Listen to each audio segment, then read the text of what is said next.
prosperity. Rob Blackstorm, what's going on? What's going on? What's going on? Hope you're doing well and your family's doing well. And if it's not, I hope you're working on making it better. Listen, I just came out of an early screening of Joker, Folie, Deux. I think that's the right way to pronounce it. But for this review, I'm just going to call it Joker 2 to make it succinct, right?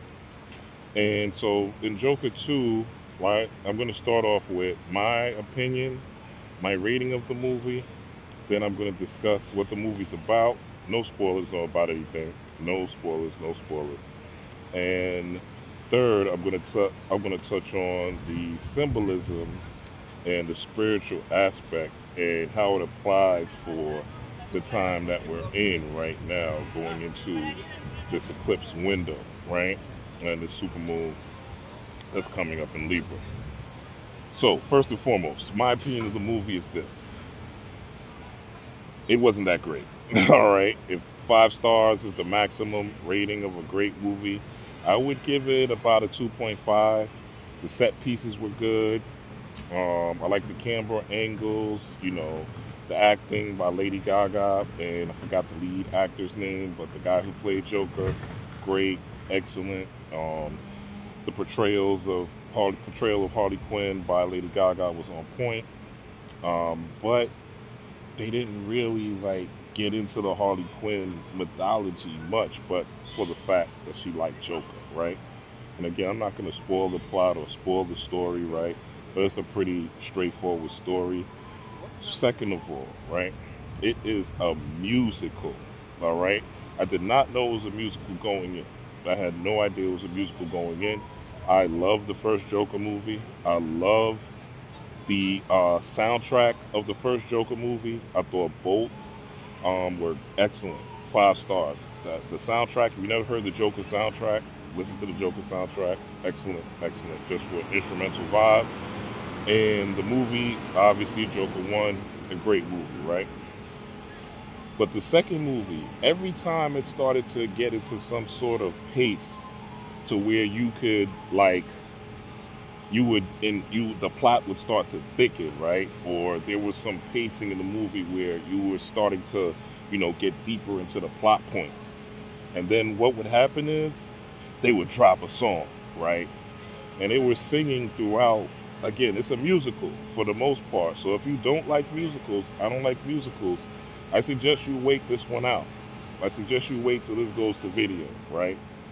And honestly, the story wasn't all that great. So again, I would suggest you wait till it comes to home video. Now I know most people aren't, but if you can't stream it in some other way, on a computer, Pirate Bay, whatever you use as a bootleg streaming service, do that. But honestly, it's not worth you going to the movie theater for, in my opinion, right? Because it just I've watched movies that were musicals that were good, that were great. There's a lot of Disney movies that are musicals.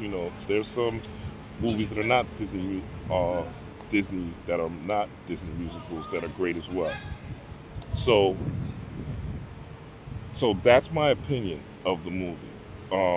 Second of all, what is the movie about? The movie basically centers on what happened, the events post Joker 1. If you know post Joker 1, right? Remember Joker 1, spoilers if you didn't see Joker 1, but at the end, he shoots the guy at the fake Tonight Show, right? He shoots, was it Robert De Niro on a fake Tonight Show setup, where Joker goes there and he's like, you get what you deserve, right? And he was basically Joker's an anti-hero, right? Because he's been suppressed all his life and told to become a certain way, right? So the movie centers around the events post Joker getting locked up and arrested for killing 5 people, right? And him being in jail and him going to trial. 92% of the movie, I would say, is Joker in jail and Joker going to trial. There's a very brief moment of freedom, right? And that's it, right? Most of it is Joker going to jail, Joker going to trial, and songs in between, right? And of course, Harley Quinn, again, I'm not going to spoil it if you're going to watch it, but Harley Quinn is interspersed in there as well, right? Harley Quinn, to me, the role was there, but Harley Quinn's role just served the plot point. So here's when I'm going to get into the symbolism and the spirituality of the movie, right? Now, this movie from the beginning, you could tell there's a cartoon that starts in the beginning of the movie, and it basically is about the shadow self. Like, it literally says Joker, I think it says Joker versus the shadow self or something like that. And Joker's shadow is following him. And really, this movie was about shadow work. It's about dealing with childhood trauma. It's about dropping the mask. It's about telling your truth, right? And we see the themes of this playing out in this current reality right now, right? We see with the Diddy, with the politicians being, exposing, and the truth coming out with the celebrities, the truth coming out, right? We see even Naomi Campbell, I heard recently, got indicted, in another country for embezzling funds from her charity, the model Naomi Campbell, right?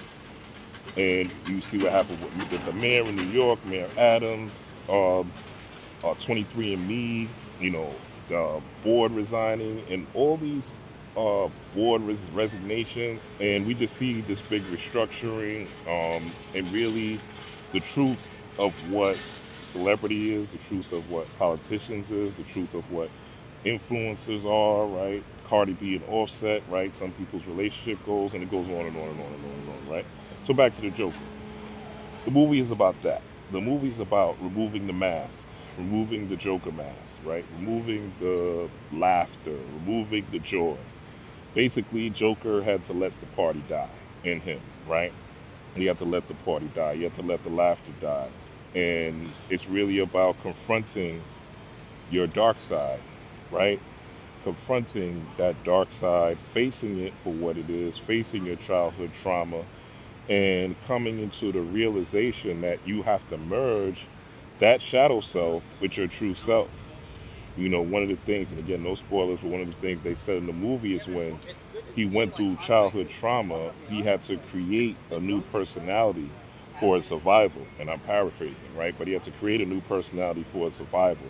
And how many of us, growing up in the hood, growing up, even if we didn't grow up in the hood, grew up in a trailer park, or if you grew up rich and you had an abusive parent, abusive mother, abusive father, could it be physically or verbally abusive, right? Or you had parents that were absentee, right? A lot of people think just because you grow up with resources, right, and you're not less fortunate, that you don't have any type of childhood trauma, that everything is just great, which that is hardly the case, right? People of means and people without means go through hard times, go through struggles, get abused, get molested, get R-worded. All those things happen to people regardless of their socioeconomic status. So the spiritual aspect of the movie was about really Joker tearing the mask off and taking the clown mask off and becoming Arthur Fleck, right? And realizing what Arthur Fleck went through and understanding that in order to become your authentic self, right? In order to become your authentic self, you might lose things that you love. This is what this movie was about too. You might lose people that love you. You might lose the things that you care about, right? But it's worth it. It's worth the suffering. It's worth the pain in order to live authentically, right? In order to really smile, in order to really laugh, right? That we all know, if you watch Joker 1, that infamous Joker laugh definitely made, a couple of plays in there. But the times that the Joker laugh came through is really what you want to look at as if and when you watch the movie, right? Because when the Joker laugh was coming, it really was, that's who he really is, right? And that's what he developed through childhood trauma, but that's who he really is. Also, another interesting part of the movie is, what I thought was very interesting is, in the first movie, his psychotherapist was a so-called black melanated woman, right? In this movie, his psychotherapist, and in the first movie, he met a psychotherapist early, Joker 1. In Joker 2 now, he met a psychotherapist early again, and it's also another melanated woman. What does that represent? And that darkness with the melanated sisters represents the subconscious mind. It represents the universal cosmos, which you are made of. You are made of stardust. And it represents the shadow within you, that darkness within you.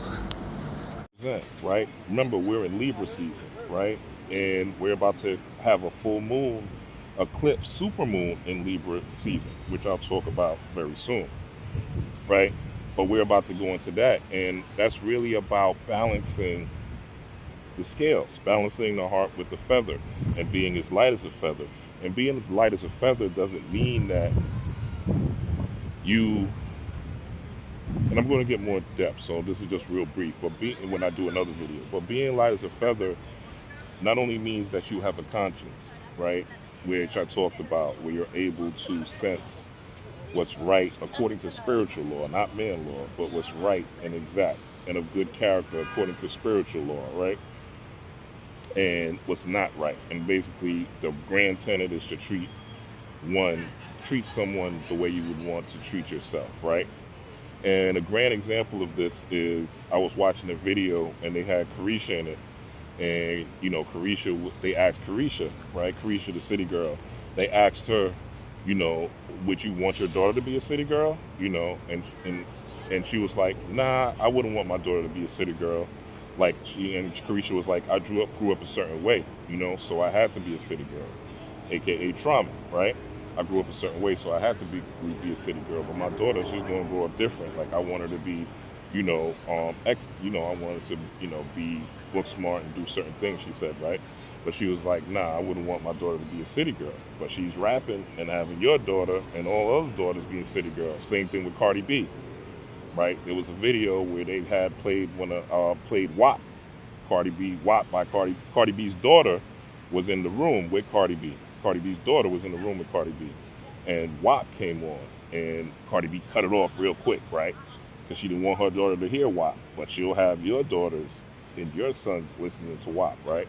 So it's about integrating, and there's nothing wrong with WAP. There's nothing, well, I ain't gonna say nothing wrong with city girling if that's what you want to do, right?